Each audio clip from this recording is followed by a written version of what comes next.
तो यहाँ से आता हमारा डे 2 स्टार्ट। और जब मैं बाहर निकला मैं देखता हूँ बारिश हो रही थी। जब मैं घर से निकला था एक्चुअली तभी बारिश हो रही थी, दिल्ली से निकला तभी बारिश हो रही थी, गोवा में पहुंचा तभी बारिश हो रही थी। तो अच्छी बात यह है कि होटल के अंदर से ही हमारे मेट्रो जाने का रास्ता है, तो मैं सीधे यहीं चले गया था। और मुझे पकड़नी थी ऑरेंज लाइन, क्योंकि वो डायरेक्ट जाती है एयरपोर्ट में टर्मिनल 3 में, और टर्मिनल 3 से जाना था मुझे। और ये मैं उस सारे मुँह चले गया था। और कुछ इस टाइप का टॉयलेट है अंदर, जो कि काफ़ी बढ़िया टॉयलेट है यार, अच्छा टॉयलेट है। तो मैं यहाँ से जरा मुँह चले गया था। और ये कुछ वीडियो है। और फिर मैं पहुँचता हूँ, मतलब मैं यहाँ से मेट्रो लेके मैं पहुँच चुका था अपने टर्मिनल 3 की ओर। और फिर बाहर निकलता हूँ, ये मैं ही हूँ अभी ज़रा बाहर निकलने की कगार पे हूँ। और ये बाहर निकल जाता हूँ मैं ऐसा। टर्मिनल 3 कुछ इस टाइप का है, बहुत बड़ा टर्मिनल है टर्मिनल 3।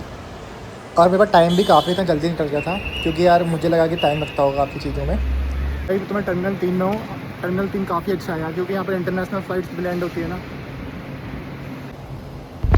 ये कुछ व्यू है टर्मिनल 3 का, देख सकते हो आप, ऐसा कुछ है। यहाँ पर एक मशीन है सेल्फ चेकिंग के लिए, बड़ा सही है यार। ये मैंने अभी प्रिंट निकाल दी मैंने यहाँ से, बोर्डिंग पास फिजिकल में भी और मोबाइल में पास ऑलरेडी पढ़े हैं डिजिटल में।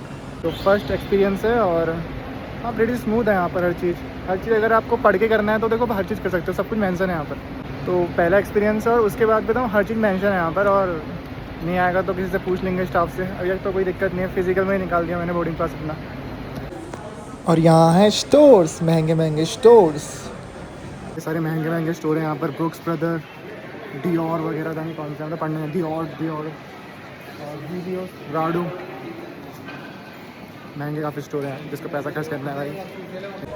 और यहाँ से बड़ा अच्छा सा व्यू आ रहा था। एक्चुअली यहाँ वो भी लगी थी यहाँ पर, जो लेटते नहीं है वो उसमें रेत में बेंच जैसी हो लेटने वाली वो भी लगी थी। तो भाई यहाँ आराम से लेट के व्यू देखते रहो, बढ़िया था।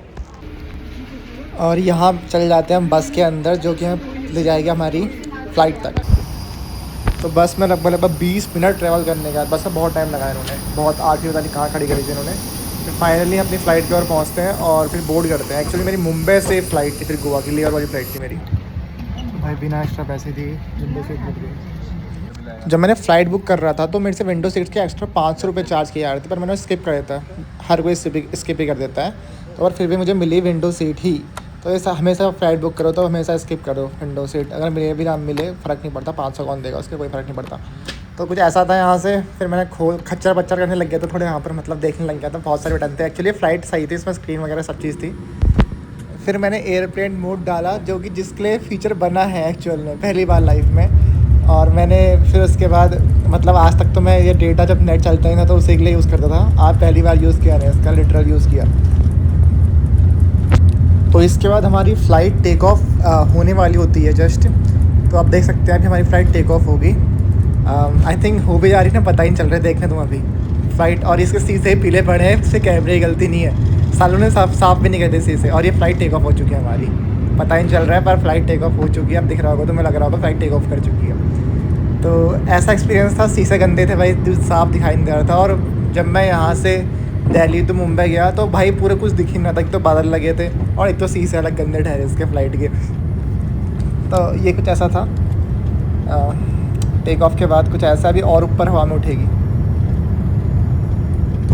अंदर का माहौल कुछ ऐसा था फ़्लाइट टेक ऑफ के बाद। और बाहर ऐसा और था, ये कुछ दिख नहीं रहा, अंधेरा, मतलब ये अंधेरा जो कह रहा, बादल कभी कभी साफ़ भी होता है, धूप आ रही थी, पर ये शीशे बिल्कुल साफ़ नहीं थे यार भाई। तो एयर इंडिया की फ़्लाइट में खाना फ्री होता है, खाना कुछ ऐसा था भाई, कॉफ़ी और ये देख लो क्या क्या था।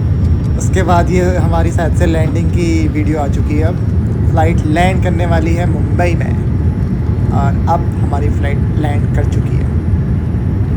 ये देख सकते हो आप, इसके जो विंग्स हैं वो उसमें देखो कैसे वो फटफटा जो भी है रहे, इसने अब खोल दिए हैं पीछे को, मतलब कि ब्रेक लग चुके हैं अभी यहाँ से। और आवाज़ काफ़ी कर रही थी, मतलब फ़्लाइट तो आवाज़ करती है, लगता है स्मूथ, मतलब थोड़ी हल्की हल्की आवाज़ भी करती है फ़्लाइट भाई। और मेरी दूसरी फ़्लाइट थी यहाँ से मुंबई से गोवा की 45 मिनट के अंदर अंदर। भाई मैं इतना भागा हूँ ना, उसके बाद इतना भागा हूँ। अबे तुम ये लगा लो कि मुझे फ़्लाइट से निकलने में ही मेरी 45 मिनट का टाइम था मेरे पास, लगभग मुझे आधा घंटा हो गया था। मैं 15 मिनट में इतने भाग के गया ना। उसके बाद फिर विस्तारा की फ़्लाइट थी, मतलब एयर इंडिया के फ़ोन कर रखा है। ये फ़्लाइट का शीशा साफ़ था, ये कहूँगा इसका शीशा साफ़ था। ये देख लो आप, ये टेक ऑफ कर रही है फ़्लाइट अब यहाँ से।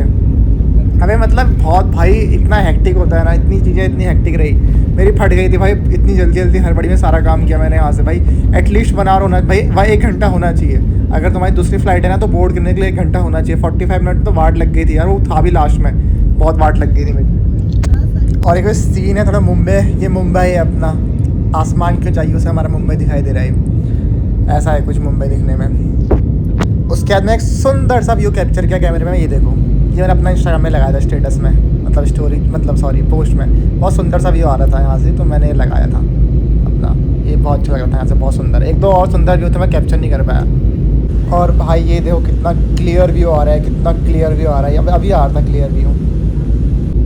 और ये है हमारा समुंदर।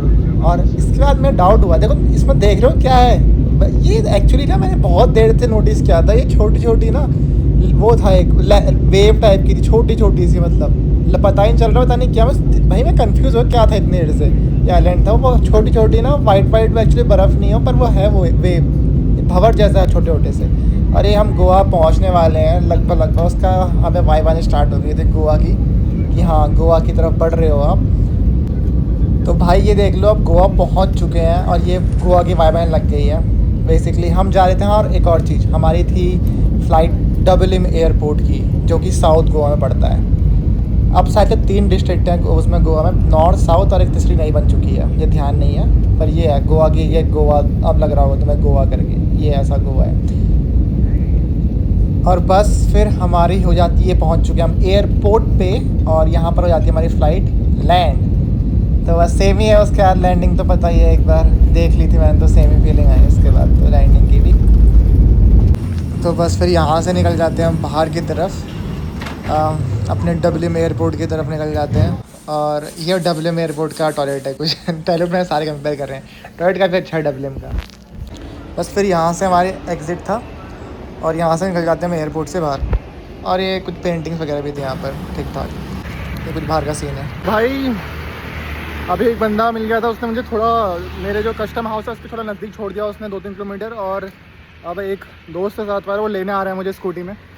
तो दारू की दुकान बहुत है यार यहाँ पर, दारू बहुत सस्ती है गोवा में। भाई बीच में काफ़ी पोर्शन मिसिंग है भाई, उसका थक जाता हूँ फिर मैं सोया। एक गंदा सा रूम मिलता है मुझे, 1000 रुपये का था इसके भी। मैंने कहा तो 800 पकड़ ले, फिर रूम दे। भाई मैं थक इतना चुका था, मैंने कहा ला यार 2 रूम दे, सो रहा हूँ सीधे।